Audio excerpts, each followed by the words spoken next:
It's the big question that's being asked of Norfolk's drivers in a new road safety campaign. Why wouldn't you drive sober, belt up, ignore your phone and slow down?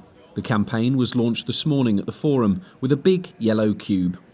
People were invited inside the mini maze and asked to pause for thought about their own driving habits. We go to so many incidents which didn't have to happen, or the collision may have been unavoidable to a certain extent, but the ramifications of that certainly could have been avoided. So people dying or having really serious injuries because they've not worn a seatbelt is so frustrating because it takes a second.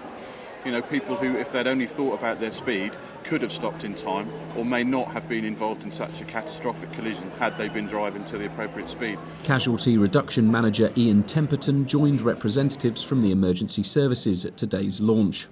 He said the number of people killed and injured on Norfolk's roads has dropped over the last decade, but there was still a long way to go. Every death is avoidable. Every serious injury is avoidable. When we hear about these things happening on the road, it's human error. You know, very little, less than 5% is down to things like animals or mechanical breakdown. It's people making mistakes. The only way to keep our roads safe is to stop people making those mistakes.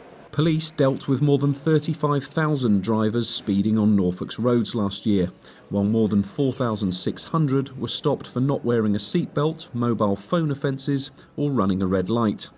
Today was the start of the latest drive to reduce these figures.